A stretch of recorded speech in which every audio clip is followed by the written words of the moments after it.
Hindi ako si Mon. Ako si Marlon. Pero nasa Sydney, Australia pa rin kami ngayon. At shoutout nga pala kay paring Romnick Parol. Ano? Tara, shot na tayo niyan. Kaya tara, samahan niyo kami dito sa huling araw namin sa Sydney. Bumaba na nga pala kami sa tinutuloyan naming hotel para maghanap ulit ng makakainan. Dahil magtatanghalian na ulit. At dito naman kami napadpad sa Market City. Tingnan namin kung ano ang mga pagkain dito.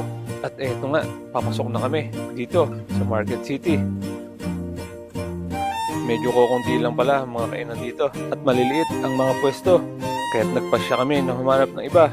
At dito kami napunta. Chinatown nga pala ang lugar na ito. Kaya talaga namang maraming kainan dito. Kaya maghahanap kami.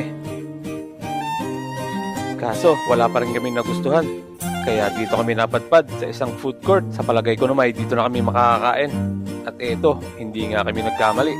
Dahil napakaraming pagpipilian. May Chinese, Vietnamese, Singaporean, Taiwan, at marami pang iba. At eto nga, ang isa sa napusuan namin, ang Taiwanese food. Ayos na ayos dito, parang turo-turo. At eto, ang mga pagpipilian mo, napakamura. At eto, ang serving nila, goods na goods for 2 to 3 person. Kaya sulit na sulit talaga. At eto, ang isa pa, ang spring roll mula sa Vietnam.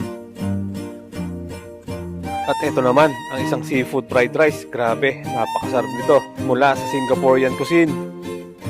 At pagkatapos kumain, syempre, dito naman tayo sa Wuti. Kaya tara, pipili tayo ng order.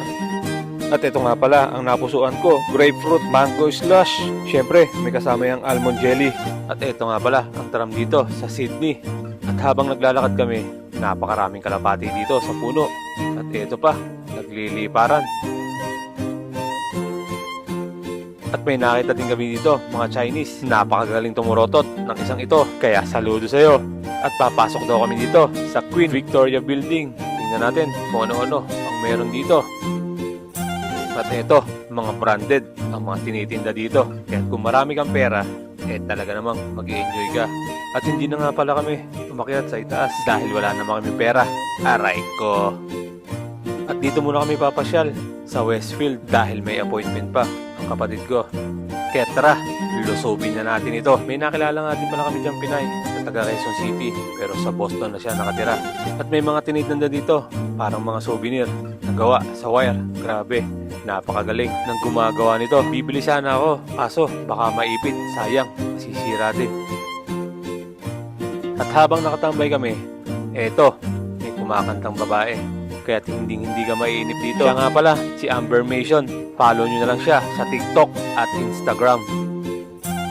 At pagkatapos niya kumanta, eto, may kasunod siya. Isa namang lalaki. Kaya kahit tumambay ka dito maghapon, sulit na sulit naman kapag may ganitong kantahan. At papunta nga pala kami sa St. Mary's Cathedral para magdasal at magpasalamat sa Panginoon. Grabe, sobrang ganda talaga ng simbahan na ito dito sa Sydney. Kahit saan pwesto ka pumunta, talaga namang napakaganda ng simbahang ito. At eto nga pala, ang loob niya talagang sobrang ganda. At pabalik na nga pala kami ng hotel para kuhain ang mga luggage namin. Dahil papunta na kami sa Canberra. Mga 15 minutes na lakarin mula dito sa simbahan hanggang sa hotel. At bibili daw muna kami ng pagkain para baon namin sa pagbiyahe namin. Dahil higit 3 oras bago kami makarating ng Canberra. Cheesecake nga pala ang napusuan. At syempre, ang paboritong mango sticky rice hindi mawawala sa biyahe. 4 na piraso, sapat na sa aming 3. At eto, nakuha na namin ang mga bagahe.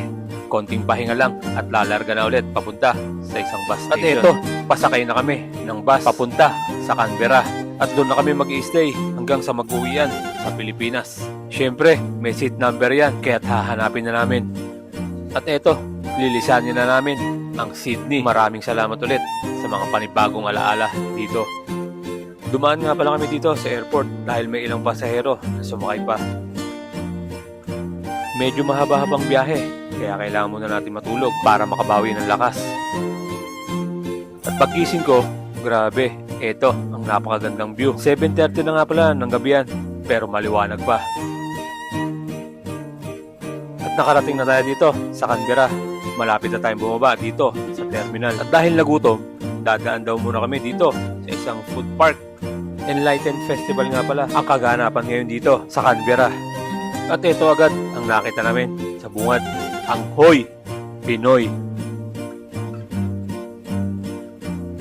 At dahil sa usok, na-miss agad namin ang barbecue. Kaya ito na ang in-order namin. Siyempre, suporta na rin sa kapwa Pinoy natin dito sa Canberra. At ito, timusan na natin ang barbecue. Kabayan, marami ding Australiano ang kumakain ng ganito. Kaya siya, hanggang dito na lang muna. Maraming salamat at nasayang ko na naman ang 5 minuto ng buhay nyo. Palike, comment at share na rin ng video na ito para mapanood ng iba. Adios!